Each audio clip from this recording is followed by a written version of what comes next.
tabulas 5. pozīciju. Un, nu, protams, šāda ziņa neiepriecītākais uzdevums Rīgas Zeļu centra spēlētājiem nebūs, jo vēl nav atlapts no savainojuma. Avis Raptu komandas vadošais spēlētājs Obrats Tomičs, centra pozīcijas spēlētājs. Un pirmie spēle arī Rīgas Zeļiem Vanagam 2 kopš janvāra beigām. Tomičs nav spēlējis Raptus rindās un šodien, bet nu, to, protams, laukumā vēl jāpliecina, jo, kā zināms, centra spēlētāji ir ļoti atkarīgi no mazo spēlētāju darbībām, arī viņam būs vajadzīgs.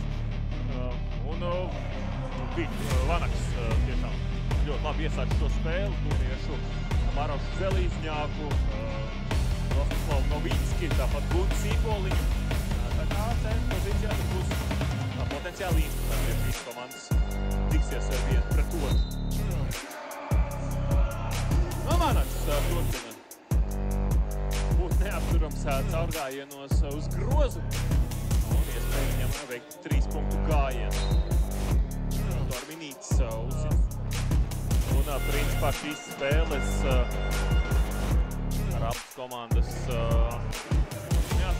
to ar bumbu iesāka Rīgas Zeļi. Zeļiem laukumā numurs 1 Jūras Vītols, numurs 2 Aizēja Osborts, numurs 7 pērkos ģērbtiem Rīgas Zeļiem. Nu, jāsaka,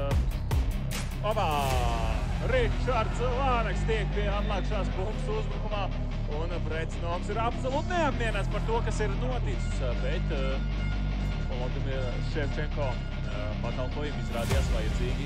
Raptus komandai, un kas par mūsu triecienu no augšas! Ričards lidojošais Vanaks! Markaļ basketbola spēlē. Startība negluži likvidēta, bet krietni samazinājuši atstumu. Un jau Mārtiņš Mejers gatavojas nākt laukumā.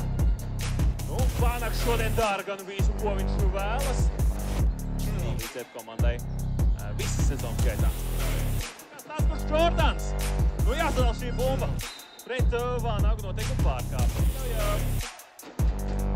Vanagam tātad pirmais ir jātrāp un otrais ir jāmet garām. Pirmais ir grozā. Nu, Vanaks iemet soda metienu.